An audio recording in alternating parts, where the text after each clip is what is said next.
tour on my way to the Underground River, and it has been a morning. I'm actually out of cash and couldn't find an ATM this morning, which meant I was late for the tour and a little bit late for everything, so I've been a little bit discombobulated.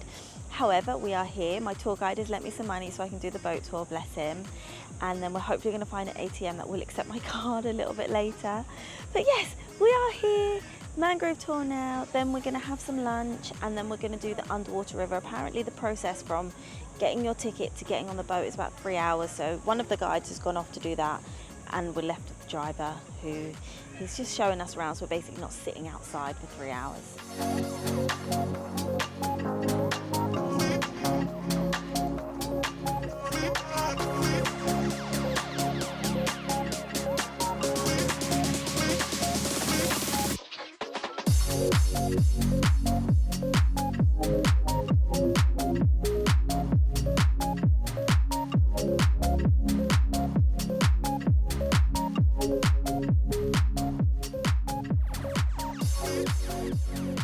Our mangrove song. Oh, come on, my darling, in Barangay Kabayugan, we could see and watch on the old unique mangrove trees. We shall ride on Bangka in a wonderful one with the grove of my friends and to my dearest one.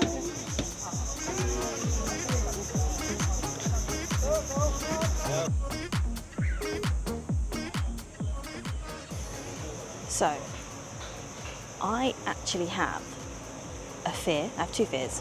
One of them is worms, don't know why. The second fear I have is of a snake falling on my head. It's an irrational fear, I know, but I just feel like if a snake fell on my head, I'd have no other choice in my life but to just die there and then. Like, I just couldn't live with that. So we're doing this mangrove tour, and she was like, snake, snake, snake. I'm like looking up now. All of these snakes, these mangrove snakes, are like just chilling on these really skinny branches, and I was like, a snake's about to fall on my head. My greatest fear is about to happen. And she was like, no, they won't kill you, just a little bit venomous. I was like, I really don't want a snake on my head. But that was so lovely. And then they sang like this little mangrove song talking about how delicious fish are and how scrumptious the oysters are, which is really funny.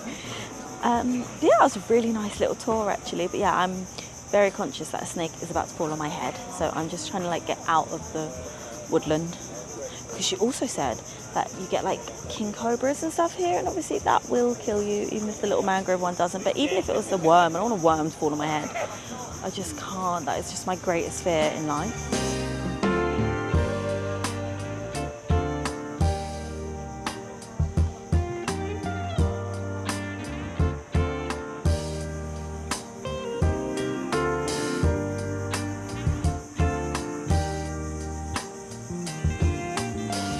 So half the group, I think, have gone zip lining. Obviously I did the mangrove tour, so I think we're just waiting for everyone to get back together. But I'm feeling a lot better, you know. I don't know if it's just me, but if something doesn't go the way I planned in my mind, like I have like a mini breakdown, and even when I got out the van, he was like, is everything okay? And I was like, I can't find an ATM. I could like feel my eyes swelling up, and I think that's why he was like, if you need to borrow money, it's fine, like I've got you. And I was like, my voice is like breaking, and I'm like so embarrassed, but it's literally like something so small. Like I didn't even know that this was part of the tour, and I'm like about to cry that I can't do it because I don't have any money. I'm just such a baby, and I'm really identifying that about myself on this trip, that I am actually a small child mentally. Our guide was saying that coming here, obviously, you know, otherwise we've got like a 4-hour wait at the Underground River. So when we come here, it's a small community that we support. So they charge like a 10 pesos entry fee. My boat ride was $3.50. I think it's like £600 or £800 to do the zip lining. He showed us a video of someone doing it, and it did look gorgeous. Like it was like stunning, like photoshopped. And he said what it does is this local community that live here, it just helps support them and put some money back into their economy. And I was talking to the lady that was guiding our boat, and I said, do you live here? And she was like, yeah, like born and raised here, like this is my community, we live a simple life. They get put on a training course from the government to help them do this mangrove tour, because mangroves are protected here, so you can't chop them, can't do anything. This whole river is protected. I think she said it's where like 2/3 of all fish in the Philippines come from. So it's like a really special area. You can't fish here because they're all, she's like, all the pregnant mums or the babies. So yeah, it's just a really nice stop, especially when all we were going to do is sit in a line or 3 lines and wait for our turn to check in. Oh, don't forget, if you are doing this tour, bring your ID, because it's a reserve, or it's a something special, something important, a natural wonder. You do need to register, so you have to have your ID for your guide to see and sign, and yeah, basically get your ticket to get in.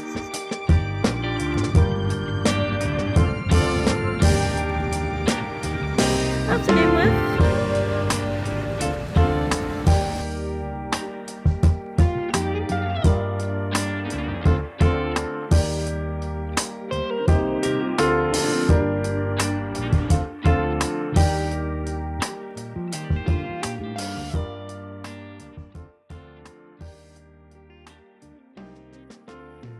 So, we've just finished lunch and we are going to meet our guide. We're going to get on our boats that take us to the river.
Have just been dumped at the side of the road to be picked up by a van who's going to take me to Port Barton. It's hot.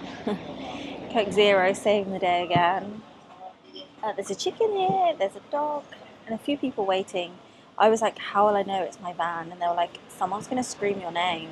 But I've realised that people are really struggling with my name, so I might have to rename myself whilst I'm away. But the underwater river was cute. It was cute.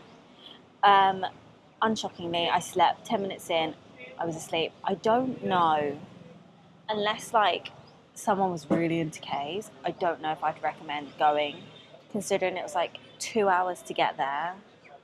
Then we had to do an hour excursion to wait, and then we had like an hour and a half for lunch, then 20 minutes to board the boat, then a 20-minute boat, and then a 20-minute wait for another boat, and then we're in the actual cave for like 30 minutes. We come out, do the same thing in reverse.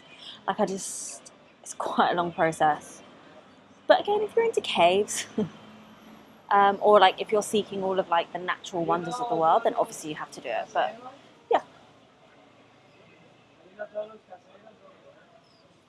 Oh, I thought someone just called my name. The lady advised me it's going to be about an hour away. But yeah, loads of buses just keep pulling in, and I'm just very worried that I'm going to miss mine. We're stranded in the village.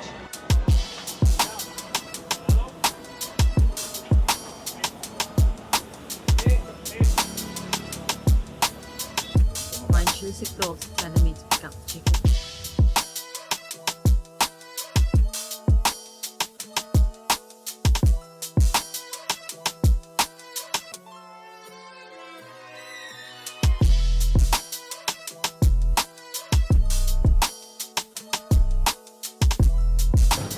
time is claimed. And I have arrived in Port Barton. Just got off the bus, bunch of line of tuk-tuks, got in one, and we are heading to the guest house. I actually, first time, did not sleep. I was sat right at the front. I was sitting next to Auntie, and then Auntie got out early, and I had all the space in the world, whilst everyone else at the back was like stuffed sardines. But yeah, so far it's looking like a really cute. These were like beach vibe, like coastal town, like a Bognor Regis.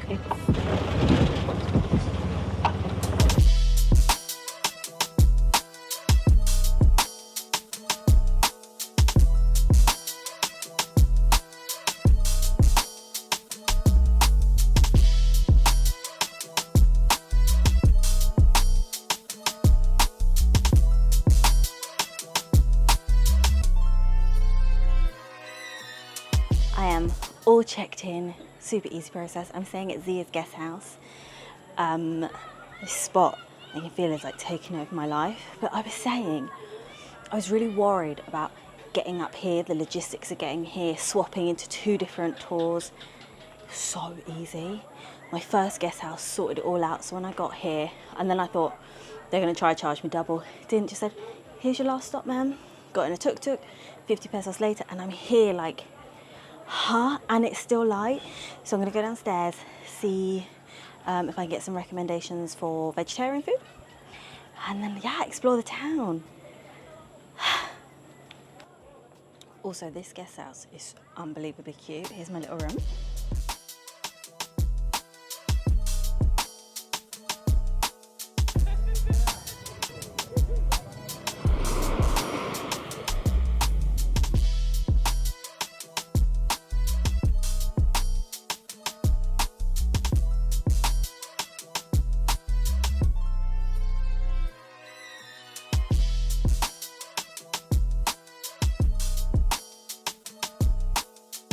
I will not get over this place.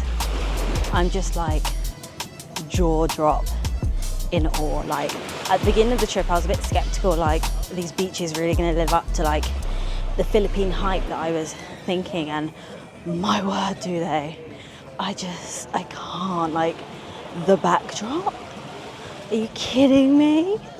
However, finding different food is still hard. Everything is a barbecue, everything is fish. A pork, love a pork. But yeah, absolutely unreal. Sweating. Walked all the way to the other end of the beach now though, so I can see what's going to go. I saw lights and bunting, and I knew this was the place for me.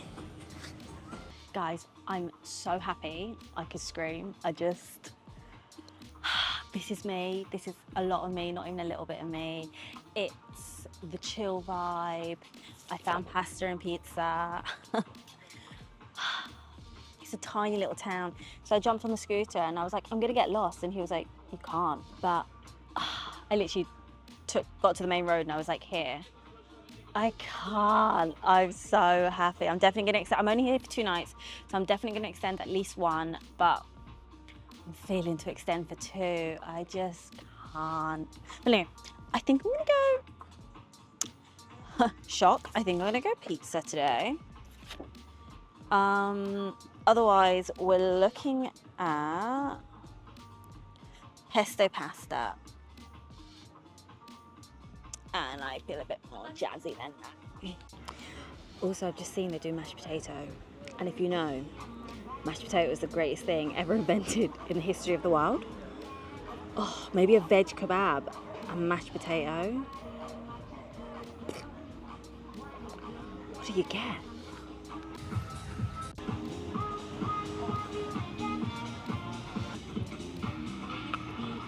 So pretty.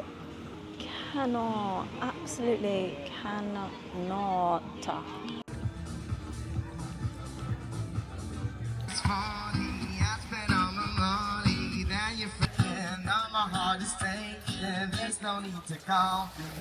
To be really quiet because there's like a quiet zone after like 8 p.m. But on the way back from dinner, I saw this lady to get a massage, and I was like, oh, why not? When I tell you, incredible. It's really, really amazing. And then after that, I lost the scooter. So I'm walking up and down the beach trying to find the scooter. Could I find it? No. Trying not to panic. And I was like, I've lost the scooter on the first day. So I've just had a shower, just got into bed. It's only like maybe like 8:30. I'm gonna have a nice early night, wake up straight away and go and head to see those beaches. So anyway, good night, see you in the morning.